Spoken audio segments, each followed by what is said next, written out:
नमस्कार दोस्तों, ज्ञान का भंडार इस चैनल में मैं सोमनाथ सत्तुरे आप सभी का स्वागत करता हूं। दोस्तों कि आज मैं आपके सामने एक कहानी रखने का प्रयास करूंगा, जिस कहानी के माध्यम से उम्मीद का होना कितना महत्वपूर्ण है और उम्मीद के ऊपर ही लोग जीते हैं और उम्मीद रहकर ही आप जीवन में सफलता प्राप्त कर सकते हैं। यह इस कहानी के माध्यम से मैं आपके सामने प्रस्तुत करना चाहूँगा।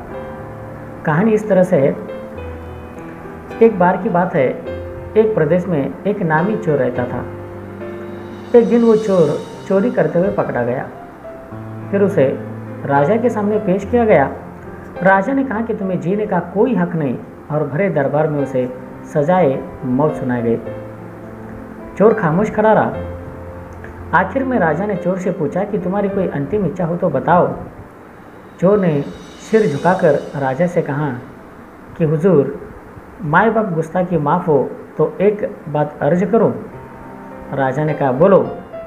चोर ने कहा राजन, मैं चोर हूँ, मैं पकड़ा भी गया हूँ और अब मुझे फांसी की सज़ा भी हो चुकी है। राजा ने कहा साफ साफ कहो, कहना क्या चाहते हो। चोर ने कहना शुरू किया, राजन, मुझे इस बात का अफसोस रहेगा कि मैं घोड़े को उड़ाने की विद्या जानता हूँ। मैं चाहता था कि कोई दूसरा उस विद्या को काश सीख पाता, लेकिन अफसोस कि मेरी मौत की सज़ा के साथ यह विद्या इस धरती से लुप्त हो जाएगी। मेरे बाद फिर कोई घोड़े को उड़ाने की विद्या के सच से रूबरू नहीं हो पाएगा। राजा ने कहा, क्या कह रहे हो? क्या तुम सचमुच घोड़े को हवा में उड़ाने की विद्या जानते हो? मैं तुम्हारी बात पर यकीन नहीं कर सकता। तुम झूठ बोल रहे हो। तुम्हें मरना ही होगा। चोर ने कहा, हुजूर, आप ठीक ही फरमा रहे, मुझे मरना ही चाहिए।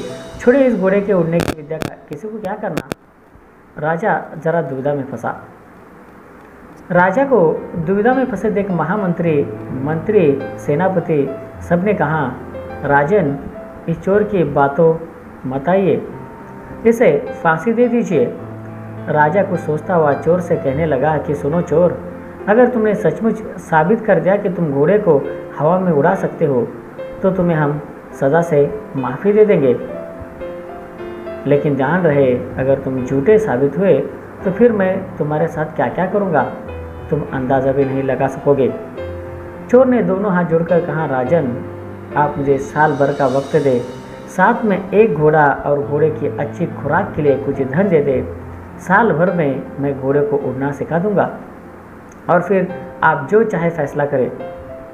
सारे दरबारी राजा को मना कर रहे, समझाते रहे, पर राजा ने कहा कि तो इसे फांसी की सज़ा तो हो चुकी है, आज मरे या साल भर बाद मरे, लेकिन अगर इसे घोड़े की उड़ने की विद्या सिखा दी तो बहुत बड़ी बात होगी। राजा ने इतना कहकर उस चोर को एक शानदार घोड़ा और ढेर सारा धन देकर साल भर के लिए छोड़ दिया। चोर अपने घर पहुंचा।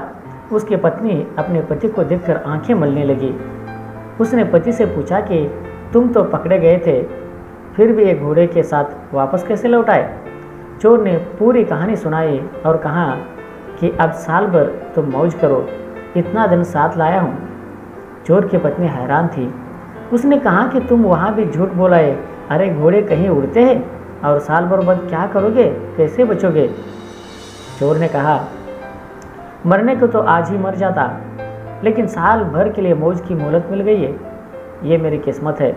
अब साल भर बाद तो कुछ भी हो सकता है। तू क्या सोच रहे कि फांसी ही होगी? मैं चोर हूँ, मेरा काम है उम्मीद और किस्मत के भरोसे रहना। हो सकता है साल भर बाद राजा भूल जाए कि उसने मुझे सज़ा दी थी। हो सकता है साल भर बाद राजा ही न रहे और मैं बच जाऊँ। हो सकता है साल भर बाद राजा का दिल पसीज जाए और मुझे फांसी की सज़ा पर फिर से विचार कर ले। कुछ भी हो सकता है भगवान। यह तो राजा को सोचना था कि घोड़े नहीं उड़ते, फिर राजा विवेक, न्याय, तर्क और पुरुषार्थ से दूर रहे। मैं उम्मीद और किस्मत से दूर नहीं हो सकता। भगवान, ध्यान से सुन, कौन जानता है कि क्या पता साल भर बाद घोड़ा सचमुच उड़ने ही लगे। उम्मीद बहुत बड़ी चीज़ है और उम्मीद पर ही दुनिया कायम है। दोस्तों, कि उम्मीद अगर आपके पास रहता है तो आप जीवन में सफल हो सकते हैं, सफलता की सीढ़ी आप चढ़ सकते हैं। तो आशा करता हूँ कि ये कहानी आपको पसंद आ जाए। तो मेरे चैनल को लाइक कीजिए, अपने मित्रों को सब्सक्राइब कीजिए और अपने मित्रों को शेयर कीजिए।